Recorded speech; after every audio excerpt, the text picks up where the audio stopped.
Бейнероликтің демеушісі One X компаниясы. Жоғары кайфтер, жедел төлемдер және оперативті қызмет көрсету орталығы тек сол жерде. One X сілтемесі төменде.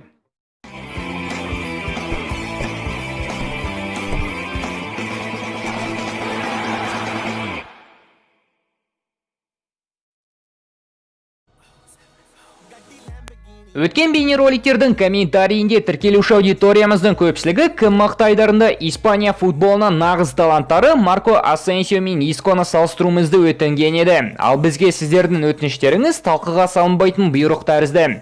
Сонымен кім мықты бүгін анықтаймыз. Арнамызға жазылып қоңырау түймешесін басуды ұмытпаңыздар. Ал біз бастаймыз.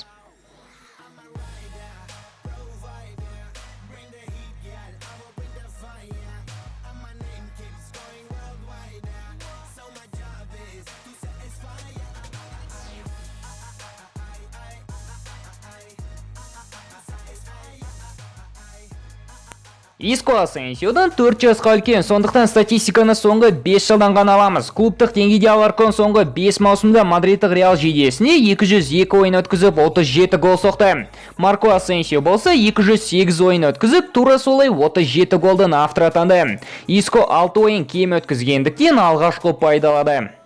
Голдық пастар көрсеткішіне келсек, Иско дәл сол 202 ойында 34 голдық пас жасаса, Асенсио 208 ойында 45 мәрте ассистент атанды. Марко лайықты ұпай айналады.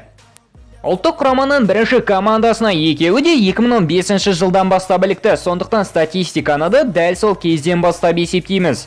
Қызыл Фурия жейдесінде өткізген 21 ойында Иско 7 мәрте гол соқса, Марко 15 ойында бір рет қана ресми ойында гол соқты. Алайда голдық пастар есебі бойынша Асенсиода 6 ассист болса, Искода небәрі 1 голдық пас. Бұл аспектте теңдік нәтиже. Клубтық жүлделерге келсек, Иско Реалға Асенсио келгенге дейін 3 маусым ертерек келді. Дәл сол себепті де Аларкон патшалық клубпен 15 жүлде атса, Асенсио небәрі 9 жүлде атты. Ал Реалға дейінгі Малага, Эспаньол және Малорка сапында екеуі де жүлде атпады. Искоға тағы бір ұпай. Ұлттық құрама сапындағы титулдарға келсек, Иско бір мәрте 21 жасқа дейінгі жасөспірімдер арасындағы Еуропа чемпионатын ұтса, Асенсиода дәл сол жеңістің дәмін бірге татты. Алайда Марко Иско қатыспаған 2017 жылғы айналымның күміс жүлдегері болғандықтан лайықты ұпай айналады. Жеке жүлделері бойынша Искода аздаған басымдылық. Асенсио жастар арасындағы Евроның алтын ойыншысы жүлдесін және 2016 жылдың маусым жаңалығы жүлдесін ұтты. Иско болса Golden Boy жүлдесінің жеңімпазы, дәл сол жастар арасындағы Евроның үздік футболшысы Браво жүлдесінің иегері. 2016-2017 маусымының Реалдың үздік футболшысы және 2017 жылғы УЕФА суперкубогының үздік ойыншысы жүлделерін ұтты. Аздаған емес, Искода айтарлықтай басымдылық.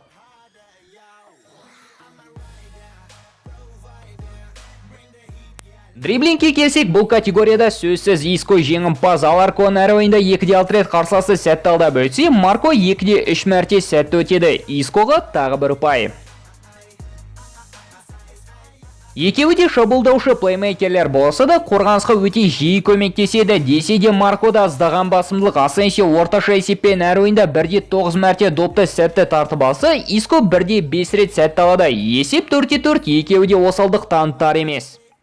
Әуедегі допқа талас көрсеткіші бойынша Асенсиода аздаған басымдылық. Марко әр дуэльдан орташа есеппен 0-ешінде жеңімпаз болса, Искода әлде қайда төмен көрсеткіш. Маркоға кезекті ұпайын береміз.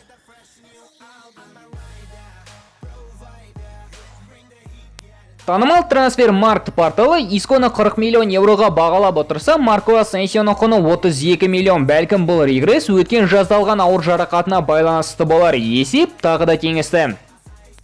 FIFA 20 симуляторы Искоға 86 ұпай берсе, Марко Асенсио 83 ұпайды қанағат етті. Инстаграм желісіндегі танымалдылық көрсеткіші бойынша бәрібір Иско жеңімпаз. Аларконға 19,5 миллион оқырман тіркелсе, Асенсионың тіркелуші аудиториясы 12 миллионды құрайды. Бүгінгі батылдың жеңімпазы аздаған басымдылықпен Иско атанды. Десе де 4 жылға жас Асенсио соңғы 2 категорияны есептемегенде шамамен өте бірдей нәтиже көрсетті. Сондықтан екеуіне де сәттілік тілейміз. Келесі батылдың жұптарын комментарийге ұсынып, осы бейнероликке лайк басуды ұмытпаңыздар. Келесі кездескенше достар, футбол бірінші орында.